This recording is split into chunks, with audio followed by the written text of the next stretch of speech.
বন্ধুরা, আজকের আমি বানিয়ে দেখাচ্ছি আপনাদেরকে ডিমের তেল ঝাল কারি। তেল ঝাল বানানোর জন্য ডিমগুলো আগে আমি সিদ্ধ করতে দিয়েছি। এবার সিদ্ধ হয়ে গেছে, ছাড়িয়ে নিয়েছি। কি মশলা রেডি করেছি দেখে নিন। পেঁয়াজ, আদা, রসুন, কাঁচা লঙ্কা।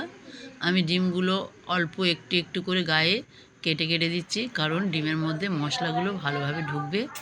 কড়াই তেল দিয়ে ডিমগুলো ছেড়ে দিয়েছি, দিয়ে লবণ, হলুদ, সামান্য লঙ্কার গুঁড়ো দিয়ে ভালো করে ডিমগুলো এপিট ওপিট করে আমি ভেজে নিচ্ছি। আমার ডিমগুলো ভাজা হয়ে গেছে। আমি এবার ডিমগুলো সব তুলে নিয়েছি। এইবার আমি কড়াইতে তেল দিয়ে তেলের মধ্যে পেঁয়াজ দিয়ে ভালো করে নাড়িয়ে চাড়িয়ে নিয়ে নেব। আর আমি আগে থেকে আদা, রসুন আর কাঁচা লঙ্কা মিক্সচারে পেস্ট করে রেডি করে রেখেছিলাম, দিয়ে দিলাম।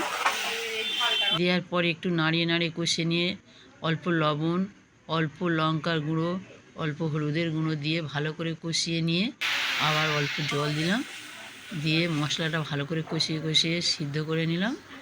নেওয়ার পরে আমি এর মধ্যে কয়েকটা কাজু বাদাম বেটে দিয়েছি, কারণ তরকারিতে ভালো টেস্ট হবে।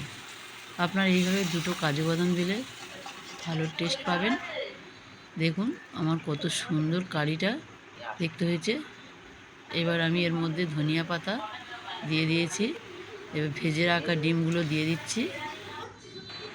ডিমগুলো ফুটতে থাকছে।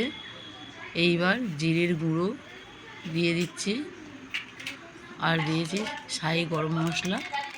দিয়ে ডিম আমার ফুটে গেছে, তরকারিটা হয়ে এসেছে, আমি ঢেলে নিলাম। যে সকল বন্ধুরা বিশেষ কিছু বানাতে পারেন না, তারা এইভাবে অতি সহজে কম সময়ের মধ্য দিয়ে ডিম কারি বানিয়ে নেবেন। পাশে থাকবেন, সাবস্ক্রাইব করবেন। ধন্যবাদ।